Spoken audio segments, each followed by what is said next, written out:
The British declared that they would help create a Jewish homeland in Palestine in the Balfour Declaration. The British also promised the land to the Arabs.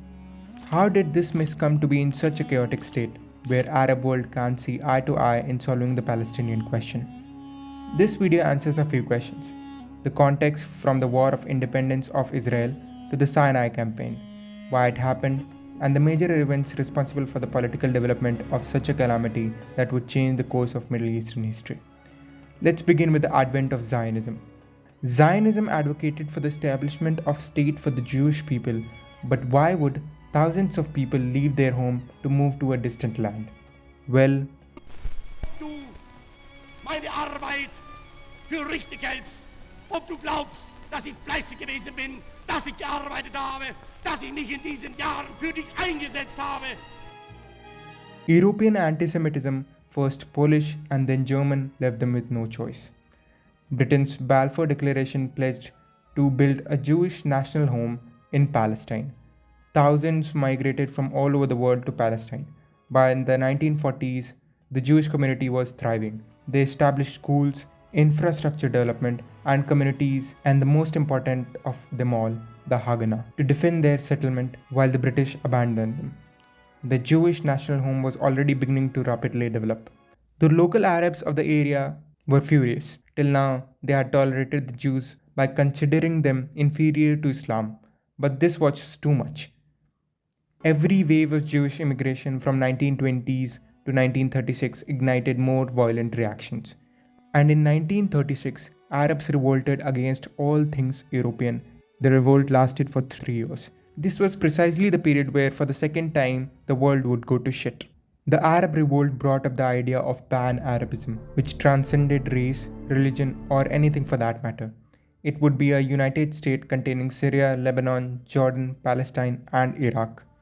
Of course, this idea was far from possible, but this brought up the hatred that was brewing in the Arab world against the new incoming Zionist state that was taking shape in their land. The leaders of newly free Arab states were desperate for legitimacy from their people, so they had to listen to their people. And the mass sentiment was, of course, for the destruction of this state of Israel. Britain by the time was out of reality and courage to actually solve the issue and take any responsibility for it. So they handed over the issue to the United Nations, which in its Resolution 181 provided a resolution to create two states, one Arab and the other Jewish, which was immediately shot down by Arabs, because why would they trade on a thing that is already theirs? But as soon as the British Mandate of Palestine ended on May 14, 1948, a Jewish state called Israel was declared. This would mark the beginning of War of Independence, as 5 of the immediate neighbors of Israel attacked it from all sides. Syria and Iraq led the invasion, followed by Lebanon and Transjordan, and the biggest contingent of them all, Egypt from the south. Jerusalem was under siege. Negev desert was crossed by the Arab armies while approaching Tel Aviv. Ben-Gurion refused to bow down to the crushing beginning of Israel as a state. Meanwhile, the UN mediated a truce. Ben-Gurion used this time to rearm his forces and exploit the lack of centralized command in the forces of 5 different nations and drove the foreign armies, if not to victory, then to a decisive stalemate. But Israel had paid a huge price, losing about 6,000 Jews, a percent of its population at the time, while the old city of Jerusalem was still in the hands of Jordan. This was the time that Israel had to make its international image, especially in the West, where it showed itself to be struggling against the Arabs, while to the same Arabs showed itself to be an invincible giant. The General Armistice Agreement signed after the War of Independence between Israel and its neighbors only implied temporary truce where Arab states would boycott Israel and deny them any passage through the Strait of Tiran and the Suez Canal. They claimed Israel was a state with arbitrary borders and an army which would be demolished by the Arab powers. But the leaders had failed to defeat a small Zionist state. They will have to burn through the public rage, be assassinated, killed, or deposed. This was the next few years for the Arab leaders. This would give rise to major leaders who would lead against Israel, like Gamal Abdel Nasser. Nasser's rise to power meant business for Israel. They engaged in secret talks, but nothing could actually change unless there was some compromise in the Palestinian grounds. Egypt began sponsoring guerrilla raids to Israel, and Soviets threw their full support against Israel. While Americans resisted any clear ally at the time, but it was evident who they would side with looking at their relations with other Arab states. This was a clear indication that the Cold War had come to the Middle East.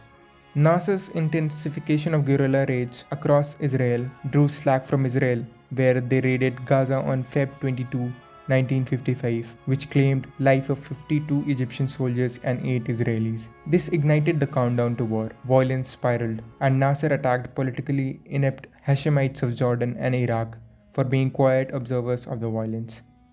While all this was going on, Nasser managed to secure Soviet weapons through Czech agents in such huge quantity that it would be more than all of the weapons of the Arab armies combined. This made Nasser all powerful. He transcended physical borders, teaching people about unity against Israel.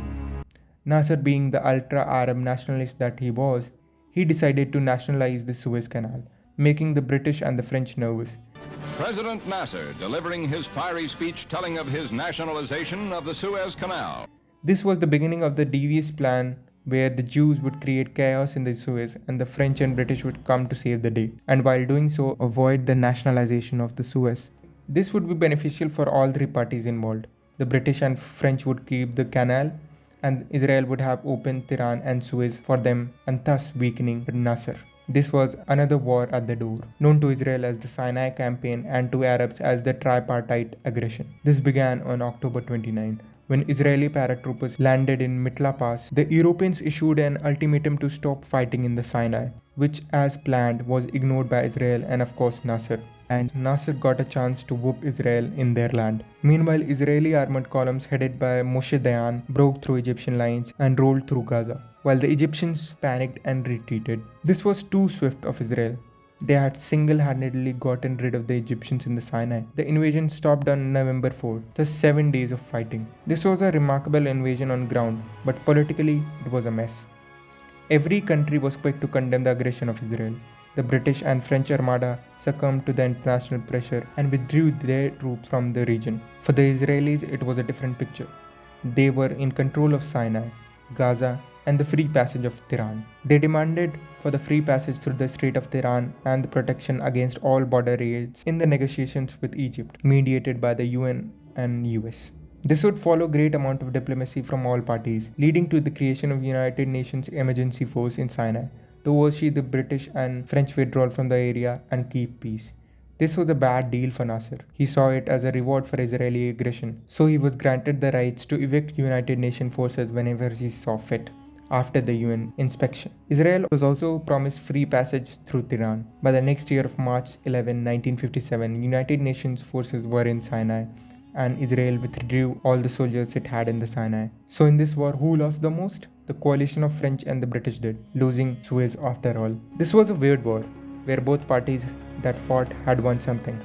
Nasser claimed he was instrumental in waking up the world against Israel and had won both political and military victories, pushing Israel to where they came from, and nationalizing Suez, making Egypt a regional power, if not an international one.